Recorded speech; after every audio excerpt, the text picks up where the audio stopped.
இப்போ நாம் நெக்ஸ்ட் என்ன பார்க்க போகிறோம்னா nature of physical world and மெஷர்மெண்ட்டோட கண்டினியூட்டி பார்க்க போகிறோம். இதில் என்ன சொல்லியிருக்கான்னு பாருங்கள். அதாவது துல்லியம் மற்றும் நுட்பம் அப்படின்றத பற்றி பார்க்க போகிறோம். ரைட்டா? துல்லியம் அப்படின்னு என்னது? அக்யூரேசி. ரைட்டா? அக்யூரேசி. நுட்பம்னு என்னது? ப்ரிசிஷன். ரைட்டா? அப்போ அக்யூரேசிக்கும் நுட்பத்துக்கும் என்ன வேறுபாடு என்பதை பற்றி பார்க்க போகிறோம். ரைட்டா?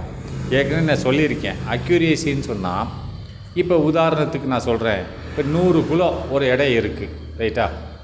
அந்த 100 கிலோ எடையை நம்ம எடை போடும்போது 99 கிலோன்னு வருது அப்படின்னு சொன்னால் அது வந்து அக்யூரேசி. இல்லை 100 கிலோன்னு வருது, அப்போ அக்யூரேசி. ரைட்டா? ஒன்று 100 கிலோ இருக்குது, அதை நம்ம எடை போட்டால் 100 கிலோ வந்து அது அக்யூரேசி, துல்லியமாக இருக்குதுன்னு அர்த்தம். இல்லை 99 வருது, பரவாயில்ல, அது பக்கத்தில் இருக்குது, ஓகே. இதே 95 வருது. ரைட்டா? இப்போ ரொம்ப தூரமாக இருக்குது, 100 இங்கே இருக்குது, 95 இங்கே இருக்குது. சரி, ரைட்டு, திருப்பி எடை போடுறேன். அப்போயும் 95.2 வருது, 95 பக்கத்துலேயே வருது. திருப்பியும் எடை போடுறேன், 95.3 வருது. திருப்பி எடையை போடுறேன், 95.1 வருது. அப்போ அந்த 95 சுற்றி தான் வருதா தவிர 100 பக்கத்தில் போக மாட்டேங்குது. எவ்வளோ 10 டைம் எடை போட்டாலும் இதுக்கு பக்கத்தில் வருது. இதுக்கு பேர் தான் ப்ரிசிஷன். ரைட்டா? ப்ரிசிஷன் என்னது? நுட்பம். ஆனால் அக்யூரேசின்றது அதுக்கு ஒரிஜினல் எடைக்கு பக்கத்தில் இருக்கிறது அக்யூரேசி. ரைட்டா? ஆனால் இது கொஞ்சம் தூரமாக இருக்கும். அதுவும் போகாமல் ஒரு அளவீடு அந்த அளவீடுக்கு அருகிலே இருக்கும், அந்த அளவீடை நெருக்கியே இருக்கும். அப்படி இருந்துச்சுன்னா அது எந்த அளவீடாக இருந்தாலும் சரி. இப்போ உதாரணத்துக்கு இப்போ 100 கிலோ இருக்குது, அது 100 கிலோ நான் எடை போடுறேன், 100ன்னு வருது. திருப்பி எடை போடுறேன், 99ன்னு வருது. திருப்பி எடை போடுறேன், 100ன்னு வருது. திருப்பி எடை போடுறேன், 99.5ன்னு வருது. அப்போ அதுக்கு அக்யூரேசி பக்கத்துலேயே இருக்குது எல்லாமே. அப்போ இதுக்கு பேர் அக்யூரேசின்னு சொல்லலாம், ப்ரிசிஷன்னு சொல்லலாம். ஏன் ப்ரிசிஷன் தூரமாக தானே இருக்கணும், இது நுட்பமாக இருக்குது, இது வந்து அக்யூரேசியாக இருக்குல்ல அப்படின்னு சொல்லக்கூடாது. ஏன்னா ப்ரிசிஷன் அப்படின்னு சொன்னால் பல அளவீடுகள், ஒரு அளவு இல்லை, பல டைம் அதை அளக்கும்போது அந்த ஒரே புள்ளிக்கு பக்கத்திலேயே வந்துக்கிட்டே இருந்துச்சுன்னு சொன்னால், ஒன்றுக்கு மேற்பட்ட அளவீடுகள் ஒரே இடத்துக்கு பக்கத்திலேயே காண்பிச்சுட்டே இருந்துச்சுன்னு சொன்னால் அதுக்கு பேர் ப்ரிசிஷன். அது எங்கே வேணாலும் இருக்கலாம். ஒன்று அக்யூரேசி பக்கத்திலேயே கூட இருக்கலாம், இல்லை தூரமாக கூட இருக்கலாம். ஆனால் எங்கே இருந்தாலும் ஒரே ப்ரிசிஷன்றது ஒரு அளவீடு அந்த அளவீட்டுக்கு பக்கத்திலேயே மறுபடியும் காமிச்சிக்கிட்டே இருந்துச்சு, அந்த அளவுகளை காமிச்சிட்டே இருந்துச்சு அப்படின்னு சொன்னால் அதுக்கு பேர் ப்ரிசிஷன். அப்போது இது அக்யூரேஷன் என்னது? அக்யூரேஷன்னா சரியான எடை மட்டும் காமிக்கிறது தான் அக்யூரேசி. அக்யூரேஷனா சிம்பிள், வேறு அதையும் ரொம்ப குழப்பிக்கிற வேண்டாம். அக்யூரேசின்னா சரியான எடை எதுவோ அதுக்கு அதை காமிக்கணும், இல்லை அதுக்கு ரொம்ப பக்கத்தில் போய் காமிக்கணும். அப்படி காமிச்சா அது அக்யூரேசி. ரைட்டா? பாக்கி ப்ரிசிஷன்னா அது எங்கே வேணாலும் காமிக்கலாம். அக்யூரேசின்னா ஒரு எடை, அந்த எடையை விட்டு தூரமோட 100 கிலோ அதாவது காமிக்கணும் அவசியம் இல்லை, 95 கிலோவில் போய் காமிக்கலாம். காமிச்சிட்டு மறுபடி அந்த 95க்கு பக்கத்திலேயே காமிக்க, 96, 94, 95, 96, 94 இப்படி தான் காமிக்குமா தவிர 100க்கு பக்கத்தில் போகாது. அப்படி இருந்தால் ப்ரிசிஷன். இதே இது 100க்கு 100 ஒரு 5 டே எடை போடுறேன், எல்லாமே 100 காமிக்குது அப்படின்னா இதுக்கு பேர் என்னது? ப்ரிசிஷன். எல்லாமே சரியாகவும் காமிக்குது, ப்ளஸ்ஸு அக்யூரேசியாகவும் காமிக்குது, சரியாகவும் காமிக்கிறது. பல முறை எடை போட்டாலும் அதை சுற்றி தான் காமிக்குது. ரைட்டா? ஒரு எடை அதை அந்த எடையை சுற்றி காமிச்சிச்சுன்னு சொன்னால் அருகில் சுற்றி இல்லை, அருகில் இருந்துச்சுன்னு சொன்னால் பக்கமாக எடை இருந்துச்சுன்னு சொன்னால் அதுக்கு பேர் ப்ரிசிஷன். சரியான எடை இருந்தால் அதுக்கு பேர் என்னது? அக்யூரேசி. ரைட்? நல்லா பார்த்துக்கோங்க. லெட்டஸ் சி, நாம் பார்க்கலாம். உதாரணம் சொல்கிறேன் பாருங்கள். அக்யூரேசினா துல்லியம், ப்ரிசிஷன்னா நுட்பம். லெட்டஸ் சி, நாம் பார்க்கலாம். யூ நோ, நீ அறிவாய். என்ன அறிவாய்? யூ நோ யுவர் ஹைட், உன்னோட உயரத்தை நீ அறிவாய். உன் உயரம் எவ்வளோன்றது நீ அறிவாய். ரைட்டா? இஸ் எக்ஸாக்ட்லி, உதாரணமாக உன் உயரத்தை நீ எவ்வளோ சொல்கிறேன்னு வச்சுக்கோமே, 5 அடி 9 அங்குலம். இந்த ஒரு போட்டிருக்கால 5, ஒரு டேஷ் போட்டால் 5 ஃபீட்டு, 5 அடி, ஒரு ஃபீட்டு 30 சென்டிமீட்டர், 9 அகலம், 9 இன்ச்சு. ரைட்டா? அப்போ இன்ச்சுன்னு சொன்னால் 12 இன்ச்சு, ஒரு அடி 30 சென்டிமீட்டர். அப்போது உன் உயரத்தை நீ 5 அடி 9 அகல 9 5 அடி மற்றும் 9 இன்ச் என்று நீ அறிவாய் என்று சொல்லுகிறான். ரைட்டா? இப்போ பாருங்கள், யூ ஃபஸ்ட்டு மெஷர், நீ அளந்துக்கோ. யுவர் ஹைட், நீ ஃபஸ்ட்டு உன் உயரத்தை உன் உயரம் 5 அடி 9 அங்குலம்னு உனக்கு தெரியும். ரைட்டா? இப்போ உன் உயரத்தை நம்ம செக் பண்ண போகிறோம். ரைட்டா? உண்மையான உயரம் என்னது உனக்கு? 5 அடி 9 இன்ச். ரைட்டா? இப்போது யுவர் ஃபஸ்ட்டு மெஷர், நீ அளக்குற உன் உயரத்தை. யுவர் ஹைட், உன் உயரத்தை அளக்குறாய். யூ ஃபஸ்ட்டு மெஷர், நீ முதல்ல எதை யுவர் ஹைட், உன் உயரத்தை வித் ஏ யார்டு ஸ்டிக் அப்படின்னு ஒரு கோல், ஒரு அடிக்கோல். யார்டுன்னா ஒரு அடி, 30 சென்டிமீட்டர்னு அர்த்தம். ரைட்டா? 30 சென்டிமீட்டர் உள்ளது ஒரு யார்டு. ரைட்டா? ஒரு யார்டு ஸ்டிக்னா அதை ஒரு கோல், ஒரு அளவுகோலால் யார்டு ஸ்டிக்னா யார்டுன்னு என்னது? ஒரு யார்டு இஸ்க்கு 30 சென்டிமீட்டர். அப்போ யார்டு ஸ்டிக் குச்சி, ஒரு 30 சென்டிமீட்டர் உள்ள ஒரு குச்சியால் உன் உயரத்தை நீ அண்ட் கெட் த வேல்யூ. உனக்கு என்ன வேல்யூ கிடைக்கிது? வேல்யூன்னா உனக்கு என்ன உயரம் கிடைக்கிறது அப்படின்னா 5 அடி 0 இன்ச்சு கிடைக்கிது. இப்போ 5 அடி 0 இன்ச்சு, அங்குலம். இன்ச்சுனா அங்குலம்னு அர்த்தம். 5 அடி 0 இன்ச்சு கிடைக்கிறது.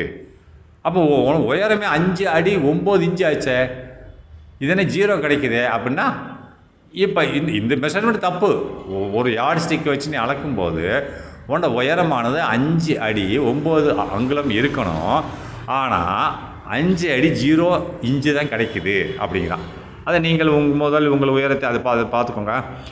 இவர் மெஷர்மெண்ட், உன்னோட அளவீடானது ஈஸ்கென்ஸ் ஆகவே நாட் அக்யூரேட், இது சரியானது இல்லை. நாட் அக்யூரேட்னா துல்லியமானது இல்லை அப்படின்னு சொல்கிறான். புரியுதா? ஏன் துல்லியமானது என்னது? 5 அடி 9 அங்குலம் 9 இன்ச்சு. ஆனால் இங்கே என்ன வருது? யார்டு ஸ்டிக்கை வச்சு நீ அளக்கும்போது, யார்டு ஸ்டிக்னு என்னது? ஒரு அளவுகோல், ஒரு கை அளவுகோல்னு சொல்லுவாங்க. ரைட்டா? அந்த யார்டு ஸ்டிக்னா 30 சென்டிமீட்டர் கொண்ட ஒரு குச்சி அளவுகோல். அதை வச்சு அளக்கும்போது உனக்கு 5 அடி தான் வருது, 5 ஃபீட்டு தான் வருதா தவிர 9 இன்ச்சை காணும். ரைட்டா? அப்போ இது அக்யூரேட்டு, சரியானது கிடையாது. யுவர் மெஷர்மெண்ட், நீ உன்னோட அளவீடானது ஈஸ்கென்ஸ் ஆகவே நாட் அக்யூரேட், இது சரியானது அல்ல அப்படின்னா துல்லியமானது அல்ல. நான் இப்பொழுது யூ மெஷர், இப்போ திரும்பி நான் இப்பொழுது திரும்பி you measure your height with a laser yard stick. Yard ஸ்டிக்கை வச்சு அதாவது ஒரு அளவுகோலை வச்சு அளந்த. ரைட்டா? இப்போ லேசர் கோலால் ரைட்டா? லேசர் கோல், இது ஒரு அளவீட்டு முறை. லேசர் கோலால் திரும்பி நீ அப்படின்றான். ஒரு யார்ட் ஸ்டிக்கு, அதில் 5 இன்ச்சு உனக்கு 5 இன்ச்சும் 0 அங்குலமும் கிடச்சி. ஆனால் உனக்கு எவ்வளோ கிடைக்குன்னா 5 இன்ச்சு 5 ஃபீட்டும் 9 இன்ச்சும் கிடைக்கணும். ஆனால் என்ன கிடச்சிச்சு? 5 ஃபீட்டும் 0 இன்ச்சு தான் கிடச்சிச்சு. இப்போது எதை வச்சு அளக்க போகிற? லேசர் யார்ட் ஸ்டிக், லேசர் கோலால் நீ அளக்க போகிற. நவ் யூ மெஷர், இப்பொழுது நீ யுவர் ஹைட், உன் உயரத்தை எதை வச்சு? With a laser yard stick, laser அளவுகோல், லேசர் கோலால் அப்படின்ட்டான். அண்டு கெட், இப்போ நீ என்ன உனக்கு உயரம் கிடைக்குதுன்னா 5 ஃபீட்டு 9 இன்ச்சு கிடைக்கிறது. நான் கெட், நீ பெற்றாய், நீ கண்டுபிடித்தா. என்ன உயரத்தை எப்படி கண்டுபிடிச்சா? 5 ஃபீட்டும் 9 இன்ச்சு அஸ் த வேல்யூ. அதோட மதிப்பு எவ்வளவு? நீ அளந்ததோட மதிப்பு 5 அடியும் 9 இன்ச்சு. அப்போ இது சரி, உன் உயரம் அதுதான் அப்படிங்கிறான். அப்போது இது எப்படி என்னன்னு பார்ப்போம். Now your measurement is accurate. இப்போ இதுக்கு பேர் என்னது? சரியான உயரம் வந்துருச்சுன்னு சொன்னால் அதுக்கு பேர் என்ன சொல்கிறாங்க? நவ் யுவர் மெஷர்மெண்ட், உன்னோட அளவீடானது இஸ் எப்படி இருக்குது? அக்யூரேட்டாக இருக்குது. இது ப்ரிசிஷன் கிடையாது. ரைட்டா? நல்லா பார்க்க, ப்ரிசிஷன்றது ஒரு அளவுகோல், ஒரு அளவு, அது எங்கே வேணாலும் இருக்கலாம், தள்ளி இருக்கலாம், இல்லை சரியான அளவாக இருக்கலாம். பல டைம் செய்யணும், ஒரு டைமில் பல நேரங்களில் செஞ்சாலும் அதுக்கு பக்கத்திலே வந்துட்டு இருந்தது தான் ப்ரிசிஷன். இது ஒரு டைம் செஞ்சேன் உனக்கு கரெக்டாக வந்துருச்சு, அப்போ அக்யூரேட். ரைட்டா?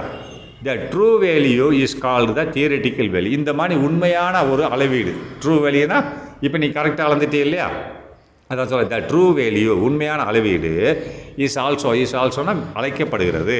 கால்டுன்னா அழைக்கப்படுகிறது, இது கூட அழைக்கப்படுகிறது. எப்படியே தியரிட்டிக்கல் வேல்யூ அப்படின்ற கோட்பாடு மதிப்பு என்று அழைக்கப்படுகிறது. இது எவ்வளோ இந்த உண்மையான மதிப்பு அப்போ உண்மையான மதிப்புன்னு என்ன? இந்த உண்மையான அளவீடு மெஷர்மெண்ட், நீ அளந்தது சரியாக அளந்திருக்க, சரியாக இருக்குது. லேசர் கோளால் அளந்தது சரியாக இருக்கிறது. அது அதான் உண்மையான அளவீடு என்பது இஸ் அழைக்கப்படுகிறது. இஸ் ஆல்சோ கால், இதுவும் அழைக்கப்படுகிறது. எப்படியே தியரிட்டிக்கல் வேல்யூ அப்படின்னா, தியரிட்டிக்கல்னா கோட்பாடு மதிப்பு என்று அழைக்கப்படுகிறது.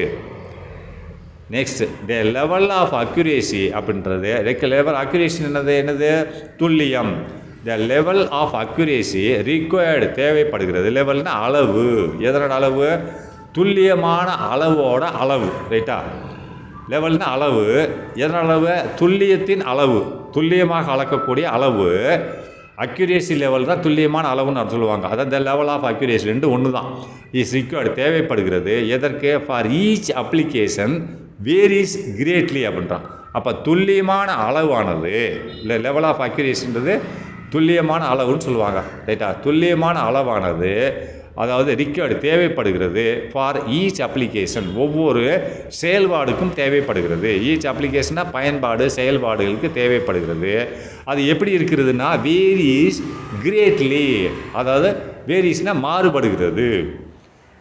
எவ்வாறாக மாறுபடுகிறது? கிரேட்லி, அதிகமாக மாறுபடுகிறது. எது மாறுபடுகிறது அப்படின்னா, இந்த அக்யூரேசின்னு சொன்னால் துல்லியமான அளவீடு அதாவது ஒவ்வொரு அப்ளிகேஷன், அப்படி ஒவ்வொரு பயன்பாட்டுக்கும் தேவைப்படுகிறது. பயன்பாடுனா எக்ஸ்பெரிமெண்ட் பண்ணுறோம் இல்லையா, அதான் அப்ளிகேஷன் சொல்லுவாங்க. ஒவ்வொரு பயன்பாட்டுக்கும் நம்மளுக்கு என்ன தேவைப்படுகிறது? அக்யூரேசி தேவைப்படுகிறது. இந்த லெவல் ஆஃப் அக்யூரேசினா துல்லியமான அளவீட்டின் தேவைகள் தேவைப்படுகிறது.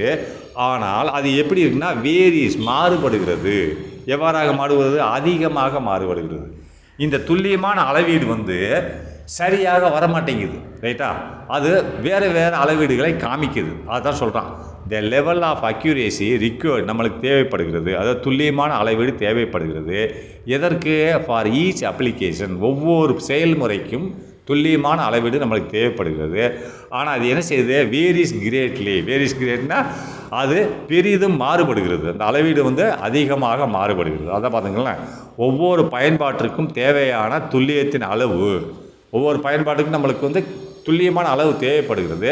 ஆனால் அது மாறுபட்டு காமிக்குது. அது அளவு டிஃபரன்ஸாக காமிக்குது, சரியாக காமிக்கலையேன்னு சொல்கிறான்.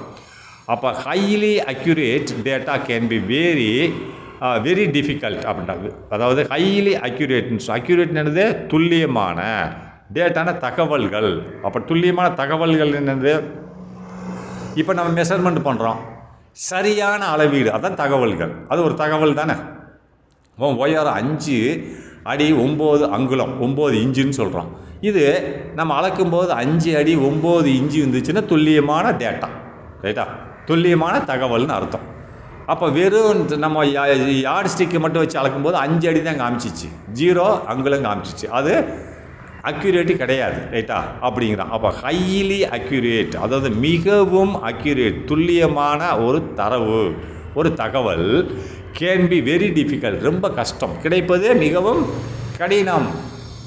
ஒரு பொருளோட மிக துல்லியமான அளவீடு என்பது நாம் எடுப்பது மிகவும் சிரமம், கஷ்டம் என்றால் can be very difficult to ப்ரொடியூஸ்ன்னு சொன்னது உருவாக்குவது.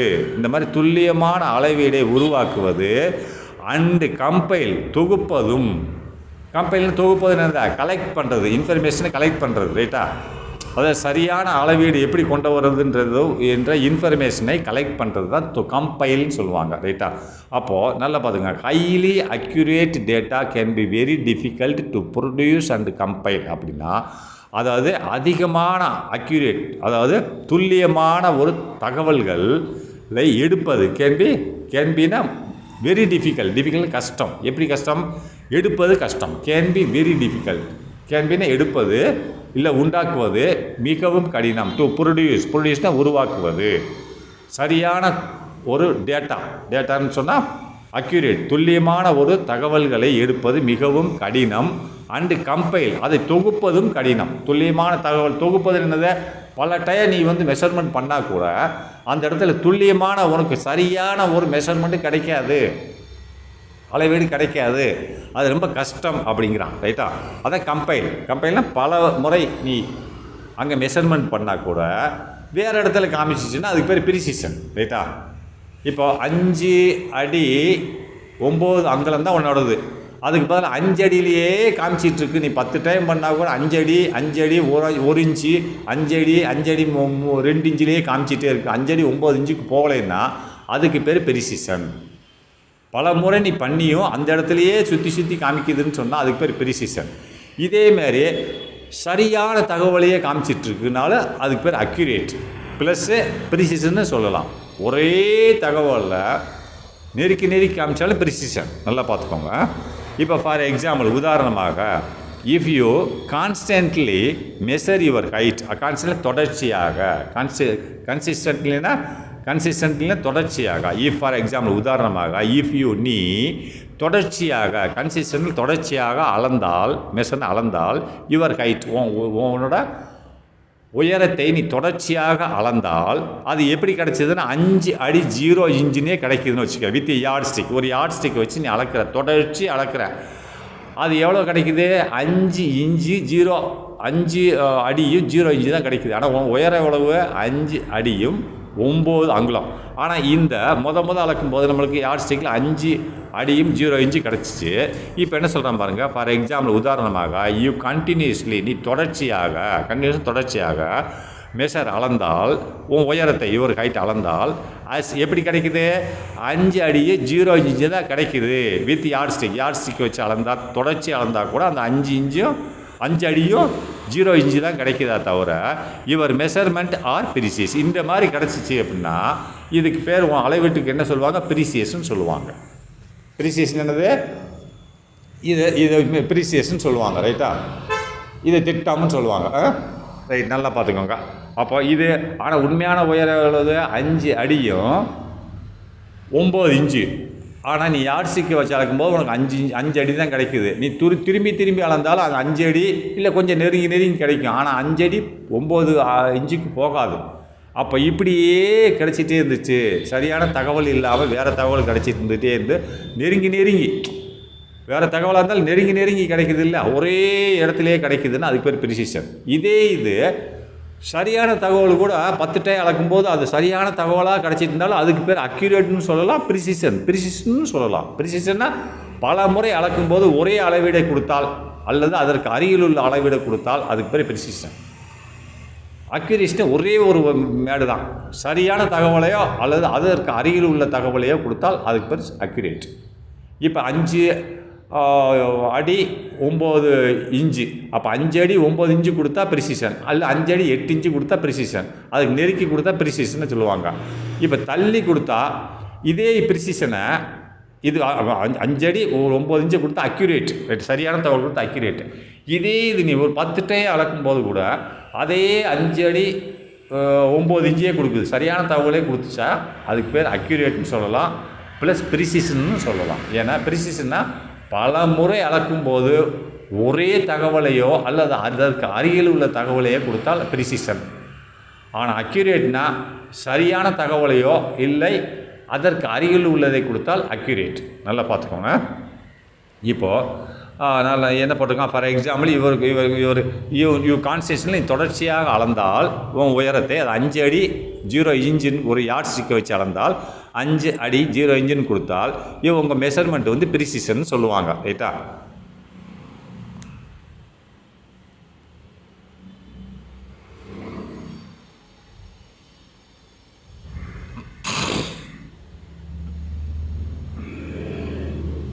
இவர் மெஷர்மெண்ட்ஸ் ஆர் ப்ரிசிஷன். ரைட்டா? அப்போது உங்களோட அளவீடுகள் நுட்பமானவைன்னு சொல்லுவாங்க. ரைட்டா? Next, the level of precision required for different application vary to a great extent. அப்போ அளவு ப்ரிசிஷன் என்னது? நுட்பத்தின் அளவானது ரிக்வயர்டு தேவைப்படுகிறது. எதற்கு தேவைப்படுகிறது? ஃபார் டிஃப்ரெண்ட் அப்ளிகேஷன்ஸ், பலதரப்பட்ட செயல்பாடுகளுக்கு. ரைட்டா? பலதரப்பட்ட பயன்பாடுகள், அப்ளிகேஷன் செயல்பாடுகள், பயன்பாடுகள், பலதரப்பட்ட பயன்பாடுகளுக்கு அல்லது செயல்பாடுகளுக்கு நுட்பத்தின் அளவீடுகள் தேவைப்படுகிறது. எப்படி? Vary to a greatest extent. Vary to great எக்ஸ்டென்ட்னா மாறுபட்ட, டு எ கிரேட் அதிக அளவில் மாறுபட்ட. நல்லா பார்த்துக்கோங்க. வேரினா மாறுபட்ட. எப்படி மாறுபட்ட? டு எ கிரேட் எக்ஸ்டென்ட், அதிக அளவில். கிரேட் எக்ஸ்டென்ட் அப்படின்னா அதிக அளவில் வேரின் மாறுபட்ட ப்ரிசிஷன் அளவு. ப்ரிசிஷன் என்னது? நுட்ப அளவீடுகள். ப்ரிசிஷன் லெவலில் நுட்ப அளவீடுகள் தேவைப்படுகிறது. எதற்கு? டிஃப்ரெண்ட் அப்ளிகேஷன், பல்வேறு பயன்பாடுகளுக்கு தேவைப்படுகிறது. ரைட்டா? வெவ்வேறு பயன்பாடுகளுக்கு தேவையான நுட்பத்தின் அளவு பெரிதும் மாறுபடுகிறது. இப்படின்னு சொன்னாலும் சரி, இல்லை நீங்கள் இப்படி சொல்லலாம், த லெவல் ஆஃப் ப்ரிசிஷன் அப்படின்னா நுட்பத்தின் அளவீடுகள் தேவைப்படுகிறது. எதற்கு? ஃபார் டிஃபரெண்ட் அப்ளிகேஷன், பலதரப்பட்ட பயன்பாடுகளுக்கு நுட்பத்தின் அளவு தேவைப்படுகிறது. எவ்வாறு தேவைப்படுகிறது? வேரி எ கிரேட் எக்ஸ்டெண்ட், வேறு மாறுபட்ட அதிகளவு மாறுபட்ட நுட்பத்தின் அளவு பலதரப்பட்ட செயல்பாடுகளுக்கு தேவைப்படுகிறது அப்படிங்கிறான். அப்படின்னு என்னது? இந்த நுட்பத்தின் அளவு நுட்பம்னாலுமே என்னது? ஒரே இடத்துல தப்போ ரைட்டோ, ஆனால் ரொம்ப நேரம் அளக்கும்போது மறுபடியும் அளக்கும்போது அதே அளவீடையே காமிச்சிட்டு இருக்கு அப்படின்னா அதுக்கு பேர் தான் ப்ரிசிஷன். ஒரு டயத்துக்கு மேலே நீ அளந்துக்கிட்டே இருக்க, திரும்பி அளந்து அதே செயல்முறை செஞ்சுட்டு இருந்தாலும் அதைத்தான் காமிக்குது, இல்லை அதுக்கு பக்கத்தில் இருக்க காமிச்சதுன்னு சொன்னால், அளவீடை காமிச்சதுன்னு சொன்னால் அதுக்கு பேர் ப்ரிசிஷன். சரியான அளவீடை காமிக்குதுன்னு சொன்னால் அதுக்கு பேர் அக்யூரேட். அதேமாதிரி சரியாக அந்த அக்யூரேட்டை கூட 10 டை அளக்கும்போது அக்யூரேட்டாகவே காமிக்குது, சரியான இதாக காமிக்குதுன்னா அதுக்கு பேர் அக்யூரேட்டுன்னு சொல்லலாம், ப்ரிசிஷன் சொல்லலாம். ஏன்னா பல முறை அளக்கும்போது ப்ரிசிஷன் சிம்பிள், பல முறை அளக்கும்போது ஒரே அளவீட்டை காமித்தா அதுக்கு பேர் ப்ரிசிஷன். ஆனால் சரியான அளவீட்டை காமிச்சிச்சுன்னா அதுக்கு பேர் அக்யூரேட். இப்போ ஒரே இது சரியான அளவீடு காமிக்குது, அதுக்கு பேர் அக்யூரேட்னு சொல்லிடுறேன். ஆனால் பல முறை நீ அளக்கும்போதும் சரியான அளவீடு தான் காமிக்குது, அப்போ இது ப்ரிசிஷன்னு சொல்லலாம், அக்யூரேட்னு சொல்லலாம். ஏன்னா பல முறை அளந்தாலும் சரியான அளவீடு தான் காமிக்குது. அது பொய்யான அளவீடை காமிச்சாலும் பல முறை அளக்கும்போது பொய்யான அளவீடை காமிச்சாலும் ப்ரிசிஷன் தான். பல முறை அளக்கும்போது சரியான அளவீடை காமிச்சாலும் ப்ரிசிஷன் தான். ஆனால் ஒரே அளவீடை காமிக்கணும், அல்லது அதற்கு பக்கத்தில் காமிக்கணும், அதுக்கு பேர் ப்ரிசிஷன். ஆனால் அக்யூரேட்னா ஒரே ஒரு வார்த்தை தான், சரியான அளவீடோ இல்லை அதற்கு மிக நெருக்கமாக காமிக்கணும், அப்படி காமிச்சா அக்யூரேட். ரைட்டா? சரி, நல்லா வாங்க. இப்போது if a measurement is precious, ஒரு மெஷர்மெண்ட் ஒரு அளவீடு நுட்பமானது என்றால் that does not necessarily mean that it is accurate. அது ஒரு அளவீடு நுட்பமானது என்று வைத்துக்கொள்வோம். இஃப் எ மெஷர்மெண்ட் அப்படின்னா ஒரு அளவீடானது இஸ் ப்ரிசியஸ்னால் நுட்பமானது என்று வைத்துக்கொள்வோம். அப்படி நுட்பமானதாக இருந்தால் that does not necessarily, அந்த அளவீடானது தேவையில்லை. என்னது? மீன் it is accurate, that it is accurate. அந்த அளவீடு ஒரு அளவீடு இஃப் ஏ அளவீடு மெஷர்மெண்ட் இஸ் ப்ரிசியஸ், ஒரு அளவீடானது நுட்பமானதுன்னு வச்சுக்கணும். நுட்பமானது அப்போ அக்யூரேட் கிடையாதுன்னு அர்த்தம். அக்யூரேட்டாக கூட இருக்கலாம், ஆனால் நுட்பமானது அக்யூரேட்டாக கூட இருக்கலாம். ஆனால் இப்போ என்ன சொல்ல, அது அக்யூரேட்டாக இருக்கும் அப்படின்றது கட்டாயம் இல்லைன்றான். ரைட்டா? அக்யூரேட்டாக இருக்கலாம், ஆனால் அக்யூரேட்டாக இல்லாமலும் இருக்கலாம். டஸ் நாட் நெசசரி, தேவையில்லை. ஏன் தேவையில்லை? மீன் அர்த்தமாகாது. That it is accurate. இது நுட்பமான அளவீடு என்பது பொருள்படாது அப்படிங்கிறான். தட் நெசசரி, அப்படி நுட்பமான அளவீடாக இருக்கும் என்பது அவசியம் இல்லை. ரைட்டா? தட் இட் டஸ் நாட் நெசசரினா அவசியம் இல்லை. நெசசரினா அவசியம் இல்லை. என்ன அவசியம் இல்லை? அது அக்யூரேட்னா துல்லியமான அளவீடாகத்தான் இருக்க வேண்டும் என்ற அவசியம் இல்லை. துல்லியமான அளவீடாகவும் இருக்கலாம். ஏன்னா நம்மளுக்கு ப்ரிசிஷன் என்னது மீனிங்கு? ஒரே பல முறை அளக்கும்போது ஒரே அளவீட்டை காமிக்கணும். அது எங்கே காமிச்சாலும் சரி, அது துல்லியமானதை காமிச்சாலும் சரி, துல்லியம் இல்லாமல் காமிச்சாலும் சரி, பல முறை அளப்போம். ஆனால் ஒரே அளவீடு இல்லை அதற்கு அருகில் உள்ள அளவீடை காமிச்சிச்சுன்னா அதுக்கு பேர் ப்ரிசிஷன். அது தள்ளி காமிச்சாலும் சரி, இல்லை சரியாக காமிச்சாலும் சரி, பல முறை அளப்போம். பல முறை அளக்கும்போது ஒரே இடத்துலையோ இல்லை அதற்கு அருகிலேயே காமிச்சிட்டே இருந்தது அளவீடுன்னு சொன்னால் அதுக்கு பேர் தான் ப்ரிசிஷன். அக்யூரேட்னா சரியான அளவீடோ அல்லது அதற்கு அருகில் காமிச்சிச்சுன்னா அதுக்கு பேர் அக்யூரேட். இதுதான் மீனிங். அப்போது ஒரு ப்ரிசிஷன் அக்யூரேட், ஒரு ப்ரிசிஷன் என்னது? நுட்பமான அளவீடு என்பது அது துல்லியமான அளவீடாக இருக்க வேண்டும் என்ற கட்டாயம் இல்லை. இருக்கலாம், ஆனால் இருக்க வேண்டும் என்ற ஒரு கட்டாயம் இல்லை. ரைட்டா? அதுதான் சொல்கிறேன். இஃப் த மெஷர்மெண்ட் ஆஃப் ப்ரிசியஸ்னால் நுட்பமான அளவீடு என்பது அவசியமில்லை. த டஸ் நாட் நெசசரி, அவசியமில்லாதது. எது? மீன் அர்த்தம் என்ன அர்த்தம்? இட் இஸ் அக்யூரேட்னா இது ஒரு நுட்பமான அளவீடானது ஒரு துல்லியமான அளவீடாக இருக்க வேண்டும் என்பது அவசியம் இல்லை. இருக்கலாம், இல்லாமலே இருக்கலாம். however இருப்பினும் if the measurement is constantly accurate, அப்போ நீங்கள் பாருங்க இதுதான் சொல்கிறேன் பாருங்க, இருப்பினும் if the measurement ஒரு அளவீடானது கன்சிஸ்டன்ட்லி தொடர்ச்சியாக அளக்கும்போது, கன்சிஸ்டன்ட்லாம் தொடர்ச்சியாக அக்யூரேட்னா துல்லியமாக இருக்குது. ஒரு முறைக்கு மேலே பல முறை அளக்கிறேன் பார்த்துக்கோ, இங்கே வந்து இது நல்லா இஃப் த மெஷர்மெண்ட் ஒரு மெஷர்மெண்ட் அளவீடானது இஸ் இருக்கிறது கன்சிஸ்டன்ட்லி அக்யூரேட், கன்சிஸ்டன்ட்லாக தொடர்ச்சியாக துல்லியமாக இருக்குது, சரியாகவே வந்துக்கிட்டு இருக்குது அளவீடு. 10 முறை அளந்தாலும் 10 முறை சரியாகவே காமிச்சிட்ருக்குன்னா இட் இஸ் ப்ரீசியஸ். அந்த சொல்லிட்டேல ப்ரீசியஸ்னு என்ன, சிம்பிள். ஒரு அளவீடு பல முறை அளக்கும்போது ஒரே அளவை காமிக்குது, இல்லை அதுக்கு பக்கத்தில் காமிக்குதுன்னா அது ப்ரிசீஸ். அது என்ன அளவாக இருந்தாலும் சரி, அது அக்யூரேட் அளவாக இருந்தாலும் சரி, அக்யூரேட்டுக்கு பக்கத்தில் இருந்தாலும் சரி. இப்போ அக்யூரேட் அளவு 100, நான் ஒரு 10 டே அளக்க போகிறேன், ரைட்டா? 10 டே அளக்க போகிறேன், அது 100ஐயே காமிக்குது, இல்லை 100க்கு பக்கத்தில் 99, 98, 101 இப்படியே காமிக்குதுன்னா அது அக்யூரேட்டுன்னு சொல்லலாம். அது போக ப்ரிசியஸ்ன்னு சொல்லலாம். ஏன்னா ப்ரிசியேஷன் வந்து பல முறை அளக்கும்போது ஒரு அளவீட்டுக்கு பக்கத்திலேயே அளவுகள் காமிச்சிட்டே இருக்குது அப்படின்னா அதுக்கு பேர் ப்ரிசியஸ். அப்படி இல்லாமல் ஒரு டைம் 100 காமிக்குது, ஒரு டைம் 95 காமிக்குதுன்னா அது வந்து ப்ரிசியஸ் கிடையாது. புரியுதா? அது அக்யூரேட்டும் கிடையாது. இப்போ 100 உண்மையான அளவீடு 100 கிலோகிராம், ஆனால் 95 காமிக்குது. ஒரு 10 டே அளக்கிறேன், அந்த 95க்கு பக்கத்துலேயே காமிக்குது. 95, 94, 96, 95, 94, 96 இப்படியே காமிக்குது. 100 பக்கத்தில் போகலை. உண்மையான அளவீடு அது. ஆனால் இதுக்கும் பேர் ப்ரிசியஸ் தான். 10 டைம் அளக்கும்போது, ஒரு 6 டே 5 டே அளக்கும்போது ஒரே அளவீட்டை காமிச்சா ப்ரிசியஸ். சரியான அளவீட்டை காமிச்சா அது வந்து அக்யூரேட், ரைட்டா? அப்போது அக்யூரேட் வந்து ப்ரிசியஸாக இருக்கலாம், ஆனால் ப்ரிசியஸ் வந்து அக்யூரேட்டாக இருக்கணுன்ற கட்டாயம் இல்லை, இருக்கலாம். இப்போ ஒரே சரியான அளவீடு 10 டே அளக்கிற சரியான அளவீடை காமிக்குது, அப்போ அதை என்ன சொல்லுவேன்? அக்யூரேட்னு சொல்லலாம், ப்ரிசியஸ்னு சொல்லலாம். அதான் சொல்கிறான். ஹவவர் இருப்பினும் if the measurement is consistently accurate, ஒரு அளவீடானது தொடர்ச்சியாக துல்லியமான அளவீடாக இருந்தால், சரியான அளவீடாக இருந்தால் இட் இஸ் ஆல்சோ ப்ரிசியஸ். இது வந்து ப்ரிசியஸ்னு சொல்லலாம். அக்யூரேட்டுன்னு சொல்லலாம், அக்யூரேட்னு கூட ப்ளஸ் ப்ரிசியஸும் கூட, ரெண்டும் தான். ஃபார் எக்ஸாம்பிள், உதாரணமாக if the temperature out side a building, அப்போ உதாரணமாக ஒரு டெம்பரேச்சர் வெப்பநிலை எதுக்கு வெளியில், அவுட் சைடு எ பில்டிங், ஒரு பில்டிங்க்கு வெளியில் ஒரு வெப்பநிலையானது 40 டிகிரி செல்சியஸ்னு வச்சுக்கிறோம்.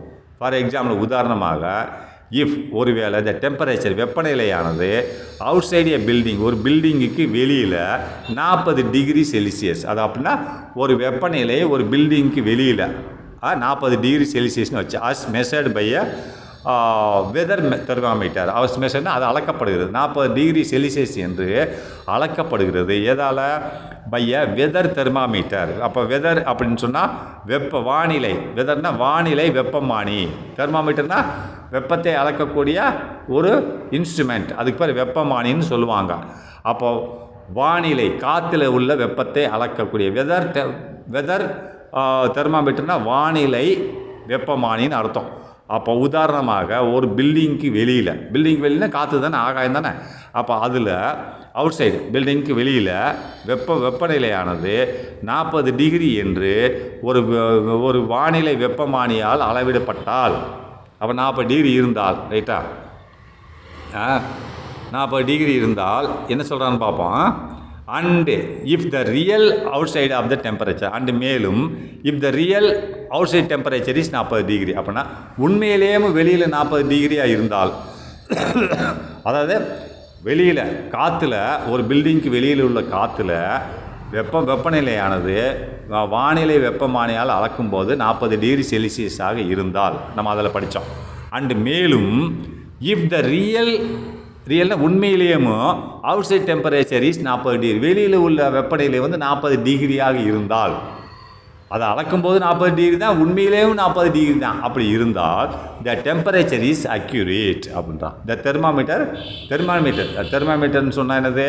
வெப்பமானியானது அக்யூரேட்னு துல்லியமான வெப்பமானி என்று சொல்லலாம், ரைட்டா? புரியுதா? அதாவது பில்டிங்க்கு வெளியில் நம்ம ஒரு வெப்பமானியை வச்சு அளக்கும்போது 40 டிகிரி செல்சியஸாக இருந்தால் வெப்பநிலை, அதேமாதிரி உண்மையிலேயும் அந்த டெம்பரேச்சர் வெப்பநிலை வந்து 40 டிகிரியாக இருந்து நம்ம இப்படி மாற்றி போடுங்க. ஒரு டெம்பரேச்சர் வந்து காற்றுல, பில்டிங்க்கு வெளியில் உள்ள காற்றுல 40 டிகிரி செல்சியஸ் உண்மையான வெப்பநிலை. ஆனால் நம்ம ஒரு வெப்பமானியை வச்சு அளக்கும்போது 40 டிகிரி காமிச்சிச்சின்னு சொன்னால் அப்போ ரெண்டுமே சரிக்கு சரி தானே. அப்போ இதுக்கு பேர் தான் அக்யூரேட்னு சொல்லுவாங்க, துல்லியமானது என்று சொல்லுவார்கள். Next, if the thermometer consistently registers this exact temperature in a row, the thermometer is precise. அப்படின்னா இதே மாதிரி இதே 40 டிகிரி ரைட்டா. இப்போ நம்ம இதை என்ன சொல்லிடுறோம், அப்போ இந்த தெர்மாமீட்டர் என்ன சொல்லிட்டோம், அக்யூரேட்னு சொல்லிட்டோம். எகெயின் நான் திருப்பியும் இந்த தெர்மாமீட்டரை வச்சு அளக்குறேன். அப்போ அந்த 40 டிகிரி தான் காமிக்குது. திருப்பியே அளக்குறேன், 40 டிகிரி தான் காமிக்குது. திருப்பியே அளக்குறேன், 40 டிகிரி தான் காமிக்குது. அப்படின்னா இதை ஏற்கனவே நம்ம அக்யூரேட்னு சொல்லிட்டோம். அப்போ திரும்ப திரும்ப அளக்கும்போது அந்த 40 டிகிரி தான் காமிக்குதுன்னு சொன்னால் அப்போ இது ப்ரிசியஸும் கூட. புரியுதா? பல முறை அளக்கும்போது ஒரே இதை காமிச்சிச்சுன்னா ப்ரிசியஸ். அது என்ன காமிச்சாலும் சரி, துல்லியமாக காமிக்கணும்னு அவசியம் இல்லை. அது அக்யூரேட்டாக காமிச்சாலும் சரி, ஒரு இன்ஸ்ட்ருமெண்ட்டு பல முறை அளக்கும்போது ஒரே இதை காமிச்சிச்சுன்னு சொன்னால் அதுக்கு பேர் ப்ரிசியஸ். ஆனால் சரியான அளவீடை காமிச்சிச்சுன்னு சொன்னால் அதுக்கு பேர் அக்யூரேட். ரைட்டா? இப்போ பாருங்கள், முதல்ல சொல்லிட்டான் 40 டிகிரி வெளியில் உள்ள 40 டிகிரி அளக்கும் போது வந்து சரியாக காமிக்குது, அதுக்கு பேர் அக்யூரேட்னு சொல்லிட்டான். எகேன்னு பாருங்கள், இஃப் த தெர்மாமீட்டர், திரும்பியும் இஃப் த தெர்மாமீட்டர் வெப்பமானியை தொடர்ச்சியாக கன்சிஸ்டன்டாக தொடர்ந்து ரிஜிஸ்டர்னா அளவிட்டால், இந்த இடத்துல ரிஜிஸ்டர்னால் பதிவு செய்தால். அப்படின்னு என்ன அர்த்தம், அந்த வெப்பமானி தொடர்ச்சியாக பதிவு செய்தால் அப்படின்னு மீனிங் என்ன, அந்த வெப்பமானியை வச்சு நம்ம திரும்பி அளந்தால். இஃப் ஒருவேளை இந்த தெர்மாமீட்டர் வெப்பமானியானது கன்சிஸ்டன்ட்லி தொடர்ச்சியாக ரிஜிஸ்டர்ஸ்னால் பதிவு செய்தால், அந்த வெப்பமானி பதிவு செய்தால் என்ன அர்த்தம், அது எப்போ பதிவு செய்யும், நீ அந்த வெப்பமானியை வச்சு அளந்தால் தானே, திரும்பி அளந்தால் தானே அந்த 40 டிகிரி பதிவு செஞ்சுட்டே இருக்கும். அப்போ தான் சொல்கிறான், அப்போ திரும்ப நீ அளக்கும்போது this exact temperature in a row, இது இந்த சரியான வெப்பநிலை இன் ஏ ரோ ஒரு வரிசையில் இருக்கும். இந்த 40ன்னு பதிஞ்சிட்ருக்கும். நீ பல முறை அளந்தால் கூட 40 பதிஞ்சிட்ருக்கும். திஸ் எக்ஸாக்ட், இந்த சரியான வெப்பநிலை இன் ஏ ரோ ஒரு வரிசையாக பதியப்படும். ரைட்டா? அப்போது த தெர்மாமீட்டர் இஸ் ப்ரீசியஸ். இந்த தெர்மாமீட்டர் என்ன சொல்லுவாங்க, ப்ரீசியஸ், நுட்பமான தெர்மாமீட்டர்னு சொல்லுவார்கள். என்னடா நீ முதல்ல அங்கே தெர்மாமீட்டர் அக்யூரேட்னு சொல்லிட்டு இங்கே ப்ரீசியஸ், நான் அந்த முதல்ல சொல்லியிருக்கேன்ல, சரியான இதை காமிச்சிச்சின்னு சொன்னால் அதுக்கு பேர் அக்யூரேட். ஆனால் சரியானதோ தவறானதோ பல முறை நாம் டெஸ்ட் பண்ணும்போது ஒரே ரீடிங்கை காமிக்குதுன்னா அது பெர்சன்ஸ். அது வந்து என்னது, அது என்ன சொல்லுவாங்க, ப்ரீசியஸ். அதுக்கு பேர் என்ன சொல்லுவாங்க, ப்ரீசியஸ்னு சொல்லுவாங்க.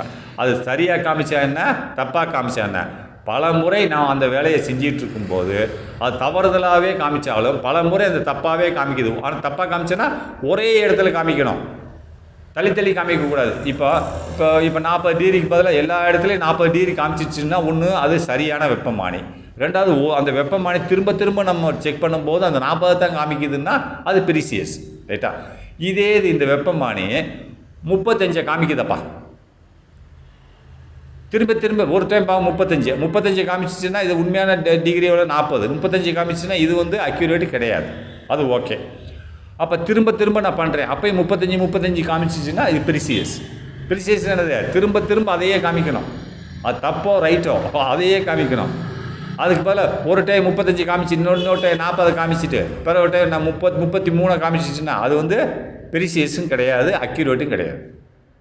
புரிஞ்சுக்கோங்க. ரைட்டா? இதுதான் மீனிங்.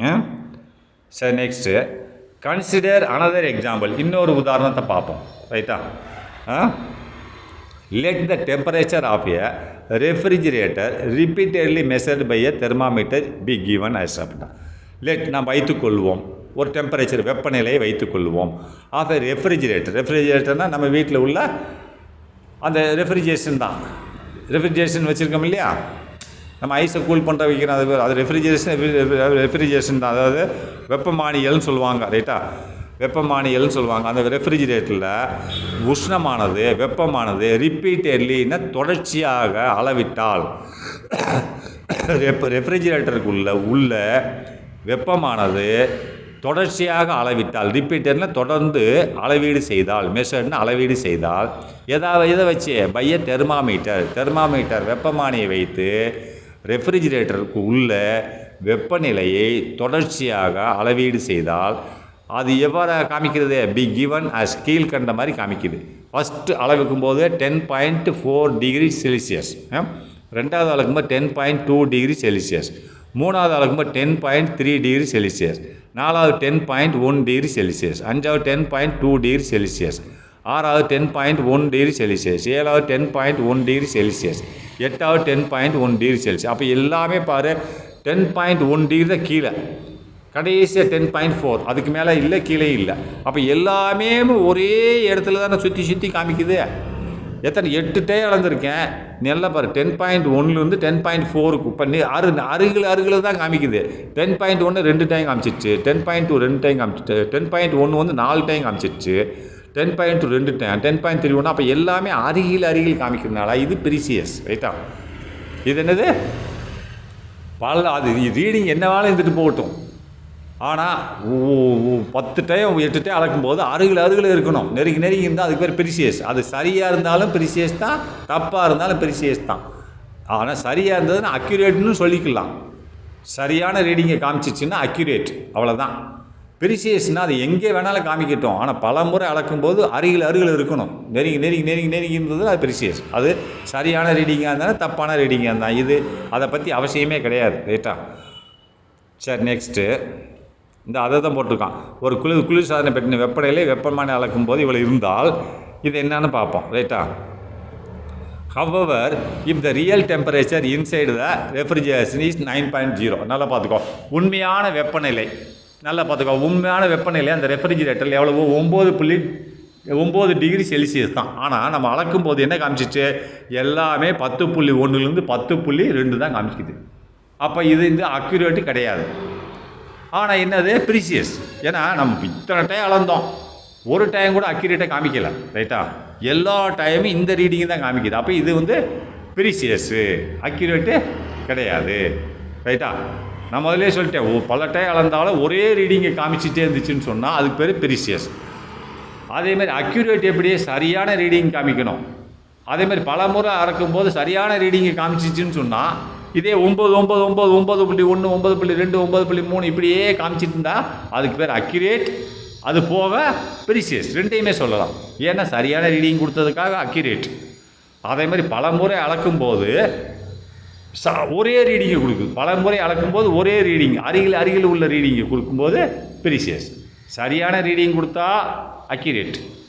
அதேமாரி பல முறை அளக்கும்போது அது எந்த ரீடிங்கை கொடுத்தாலும் சரி, ஆனால் வந்து அருகில் உள்ள ரீடிங் கொடுத்தா அதுக்கு பேர் ப்ரீசியஸ். அப்போ இது வந்து என்னது?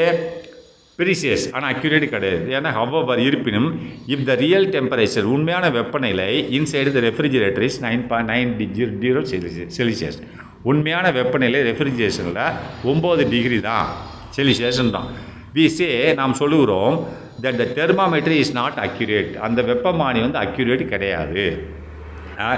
It is almost 1 degree off the true value. இது என்னது? 1 டிகிரி மேலே இருக்குது. என்னது? 9 டிகிரியில் 10 டிகிரி மேலே காமிக்குது. ஓரளவுக்கு 9.1 காமிச்சா பிரச்சனை இல்லை. 9.1 டிகிரி வித்தியாசம் இருக்கிறதுனால இது அக்யூரேட் கிடையாது. ஏன்னா 10.1 தானே காமிக்குது. 9 டிகிரி ஒரிஜினல் செல்சியஸு 10 காமிக்குது, 10.1 1.1 வித்தியாசம் காமிக்குது. அதனால் இது அக்யூரேட் கிடையாது. It is almost degree off the true value. அப்போ இட் இஸ் ஆல்மோஸ்ட் ஏறக்குறைய 1 டிகிரி ஆஃப் ட்ரூ, உண்மையான மதிப்பை விட 1 டிகிரி குறைவாக காண்பிக்கிறது, கூடுதலாக காண்பிக்கிறது. 1 டிகிரி ஆஃப், 1 டிகிரி காணும், ரைட்டா? 1 டிகிரி வேறுபட்டு காண்பிக்கிறது, ரைட்டா?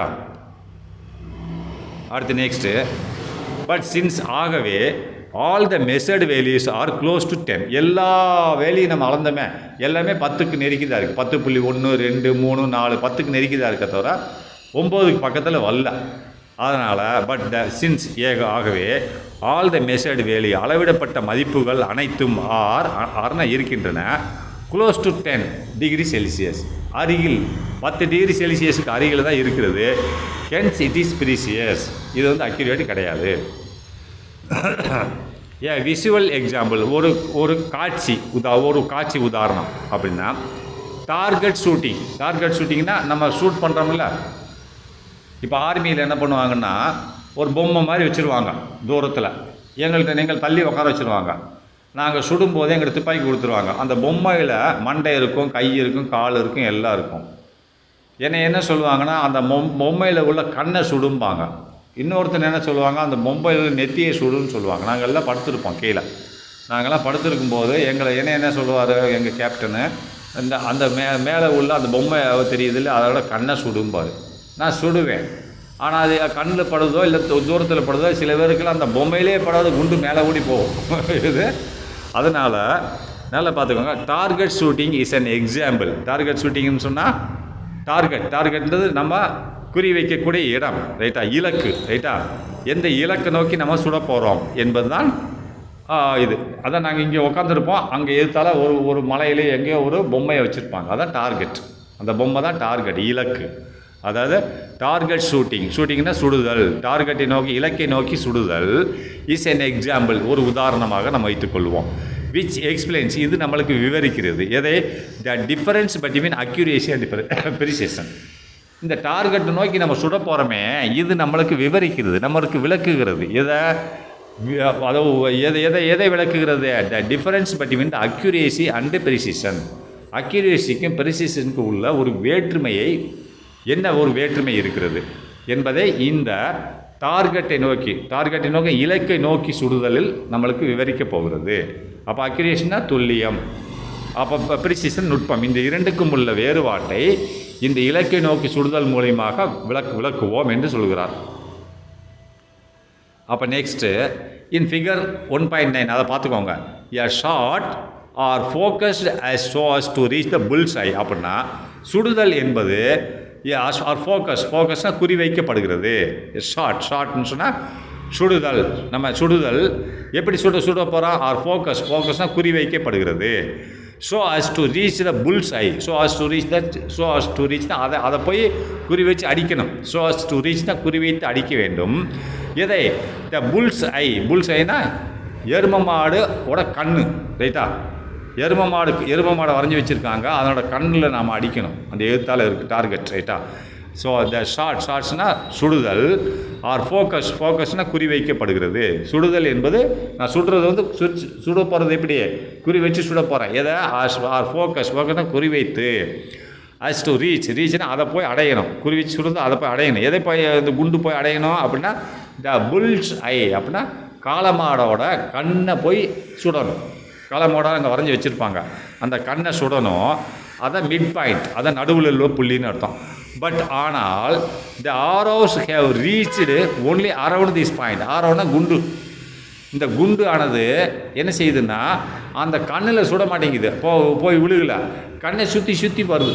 நானும் எக்கச்சக்க டைம் சுற்றி அடித்து பார்க்குறேன், அது கண்ணில் போய் விழுகலை, அது கண்ணை சுற்றி தான் குண்டு வருது. குண்டு வந்து ஓட்ட போடுறதா தவிர ஒரு குண்டு கூட கண்ணில் போய் விழுகலை. அப்போ இது என்ன சொல்லுவீங்க, எனக்கு குறி வந்து கண், அப்போ இது வந்து அக்யூரேட்டு கிடையாது. அப்போ ப்ரிசிஷனா அப்படின்னா இது ப்ரிசிஷனும் கிடையாது. ஏன்னா ப்ரிசிஷனாக ஒரே இடத்துல இருக்கணும், தப்போ ரைட்டோ. இப்போ கண்ணில் விழுகாட்டாலும் பிரச்சனை இல்லை, காதில் கூட வந்து குண்டு விழுகட்டும். நான் இங்கேருந்து சுடுறது அந்த எரும மாடு காதில் போய் பட்டால் கூட காதுக்குள்ளேயே போயிட்டுருக்கணும், ரைட்டா. எல்லா குண்டுகளும் காதுக்குள்ளேயே போயிட்டு இருந்தால் அதுக்கு பேர் ப்ரிசிஷன். இது கண்ணுலேயும் இப்படி சுடலை, அப்போ அக்யூரேட்டு கிடையாது. அப்போ கண்ணுக்கு தள்ளி கூட ஒரே இடத்துல பல முறை அருகில் சுட்டால் பிரச்சனை இல்லை. இது அருகிலையும் இல்லை, கண்ணை சுற்றி தூரமாக இருக்கிறது. எல்லா ரவுண்டுகளும் கண்ணை சுற்றி இருக்கிறது. ஆனால் டிஸ்டன்ஸ் எல்லாத்துக்கும் வேறுபட்ட டிஸ்டன்ஸுகள் இருக்கிறது. அப்போ இது ப்ரிசிஷனும் கிடையாது. ப்ரிசிஷனாக ஒரே இடத்துல அருகில் இருக்கணும். இது ஒரே இடத்துல அருகில் இல்லை, பல முறை சுட்டால் கூட கண்ணை சுற்றி தான் இருக்குது. அப்போ அருகில் இல்லை, ரைட்டா. அப்போ டார்கெட்லேயும் விழுகலை. டார்கெட் என்னது, கண்ணில் விழுகலை, அப்போ அக்யூரேசி கிடையாது. அப்போ சுற்றி இருக்கிறது. அப்போ சுற்றி இருக்குன்னா ஏகப்பட்ட டிஸ்டன்ஸில் ஒவ்வொரு குண்டும் இருக்கிறது, ஒவ்வொரு தொலையும் நான் ஷூட் பண்ணது ஒவ்வொன்றுக்கும் ஏகப்பட்ட டிஃபரன்ஸ் இருக்கிறது, தூரங்கள் இருக்கிறது. அப்போ இது ப்ரிசிஷனும் கிடையாது. என்ன சொல்கிறான் பாரு, ஹென்ஸ் ஆகவே shots are not accurate and not precise சொல்லிட்டான் பார்த்தியா. ஷோட்ஸ்னால் நான் ஷூட் பண்ணது, ஷோட்ஸ் நாட் அக்யூரேட், இது துல்லியமானது அல்ல. அண்டு ஆல்சோ நாட் ப்ரிசியஸ், அது ப்ரிசியஸும் கிடையாது. ஏன்னா அக்யூரேட்டுன்னு சொன்னால் நான் கண்ணிலேயே சுட்டுருக்கணும், அப்போ சுடலை, அப்போ அக்யூரேட் கிடையாது. அப்போ ப்ரீசியஸ் என்னது, எல்லா குண்டுகளும் எங்கே வேணாலும் போய் விழுகட்டும், கண்ணில் விழுகட்டும், எங்கிட்டு வேணால் விழுகட்டும், காதில் கூட விழுகட்டும். ஆனால் காதில் விழுந்தால் கூட பக்கத்தில் விழுகணும். அங்கே ஒன்று விழுகக்கூடாது. அப்படி அங்கே ஒன்று விழுந்தால் அது ப்ரீசியஸ் கிடையாது. இப்போ கண்ணுக்குள்ளேயே எல்லா குண்டு விழுந்தால் அதுக்கு பேர் அக்யூரேட், அது போக ப்ரீசியஸ்ன்னு சொல்லலாம். ஏன்னா எல்லா குண்டுகளும் பக்கத்தில் விழுந்திருக்கு. இது பக்கத்துலேயும் விழுகலை, சரியான டார்கெட்லேயும் விழுகலை, அப்படின்னு இது கண்ணுக்குள்ளே விழுகலை, அப்போ அக்யூரேட்டு கிடையாது. அப்போ எல்லா குண்டுகளும் கொஞ்சம் நெருங்கி விழுகலை, கண்ணை சுற்றி விழுந்திருக்கு. அப்போ ஏகப்பட்ட தூரம் தள்ளி விழுந்திருக்கு. தள்ளி விழுந்தால் அதுக்கு பேர் ப்ரீசியஸ் கிடையாது. நெருக்கமாக விழுகணும், அப்போ ப்ரீசியஸும் கிடையாது. In figure 1.9, 1.9 all the shoots are close to each other but not at a central point. அப்போ இந்த படத்தில் 1.9 படத்தில் பார்த்தீங்கன்னா எல்லா ஷூட்ஸ்னால் நாங்கள் சுட்டது எல்லாமும், ஆல் த ஷூட்ஸ்னால் சுட்ட அனைத்தும், நாங்கள் குண்டை வச்சு சுட்ட அனைத்தும், ஆல் த ஷூட்ஸ்னால் குண்டை வச்சு சுட்ட அனைத்தும் are close to each other, எல்லாமே ஒன்றுக்கு பக்கத்தில் ஒன்றாக இருக்குது, நெருங்கி இருக்கிறது. ரைட்டா, ஆர் க்ளோஸ் நெருங்கி இருக்கிறது. டு ஈச் அதர், ஒவ்வொன்றும் சுட எல்லாமே நெருங்கி இருக்குது, பக்கமாக ஓட்ட போட்டிருக்கு. But not at the centre point. அப்படின்னா ஆனால் சென்டர் மத்திய புள்ளியில் இல்லை அப்படின்னு. இது என்னது, ப்ரீசியஸ். எல்லாமே நெருங்கி இருக்குது அப்படின்னா ப்ரீசியஸ். ஆனால் but not at centre point. நம்ம சென்டர் பாயிண்ட் தான் இதில் என்னது, அக்யூரேட். சென்டர் பாயிண்ட் தான் நம்மளோட எய்ம். அப்போ சென்டர் பாயிண்ட் இல்லை, அப்போ இது வந்து ப்ரீசியஸ், அக்யூரேசி கிடையாது. ரைட்டா, ஹென்ஸ் ஆகவே the shoots are set to be precise. இந்த நான் சுட்டது அனைத்தும் ப்ரீசியஸ்ன்னு சொல்லுவாங்க, நுட்பமான சொல்லுவாங்க. பட் ஆனால் நாட் அக்யூரேட். ஏன்னா அக்யூரேட் எனக்கு சென்டரில் சுடணும், மத்தியில் நான் சுடலை, அப்போ அக்யூரேட் கிடையாது. ஆனால் எல்லாமே நெருங்கி இருக்குது. நான் எங்கே சுட்டாலும் நெருங்கி சுட்டிருக்கேன், ஒரே இடத்துல நெருக்கமாக சுட்டிருக்கேன், அப்படின்னா இது ப்ரீசியஸ், அக்யூரேட்டி கிடையாது. ரைட்டா, அப்போ நெக்ஸ்ட்டு இன் ஃபிகர் 1.9 அதில் பாருங்கள், த ஷார்ட்ஸ் ஆர் க்ளோஸர். எல்லா நான் சுட்டது அனைத்தும் இது படிச்சிட்டோமா, hence the shots are both precise and accurate. Okay, இது படிக்கல. ஹென்ஸ் இன் ஃபிகர் 1.9 பாருங்கள், த ஷார்ட்ஸ் ஆர் க்ளோஸர், எல்லா நான் சுட்ட அனைத்தும் நெருங்கி இருக்கின்றன. And also at the centre point, எல்லாமே சென்டர் பாயிண்டில் இருக்குது. எனக்கு குறி வந்து சென்டர் பாயிண்ட் தான், ஆனால் நான் சுட்டது எல்லாமே சரியாகவே சுட்டிருக்கேன். அப்போது இது அக்யூரேட் தானே, பக்கா அக்யூரேட் தான். ஆனால் எல்லா குண்டுகளும் சரியாகவே சுடப்பட்டது, எல்லாமே ஒரே இடத்துலையும் இருக்குது. அப்படின்னா இது வந்து ப்ரீசியஸாக இல்லையா, ப்ரீசியஸும் கூட தான். ஏன்னா மொதல் பாயிண்ட் என்னது, நான் சுட்டது சரியா, சரி. அதனால் figure 1 shoots are closer and நான் சுட்ட அனைத்தும் எல்லாம் நெருங்கி இருக்கிறது. And also at the center பாயிண்ட்லேயே இருக்குது, சென்டர் பாயிண்ட்லேயே சுட்டிருக்கேன். அப்படின்னா சென்டர் பாயிண்டில் சுட்டால் அக்யூரேட், அப்போ அக்யூரேட்டாக இருக்குது. ரைட்டா, ஒன்று சரியாக சுட்டுட்டேன். ஆனால் நான் சுட்ட அனைத்துமே ஒரே இடத்துலையே இருக்குது, பக்கமாகவே இருக்குது. அப்போ பக்கமாகவே இருந்த என்னது, ப்ரீசியஸ். இது அக்யூரேட்டும் இருக்கும், ப்ரீசியஸாகவும் இருக்கும், அதுதான் சொல்கிறான். ஹென்ஸ் ஆகவே த ஷூட்ஸ் ஆர் போத், இந்த நான் சுட்டது அனைத்தும் ப்ரீசியஸ் அண்ட் அக்யூரேட், ப்ரீசியஸாகவும் இருக்குது, அக்யூரேட்டாகவும் இருக்கிறது. ரைட்டா, ஓகே, பாய்.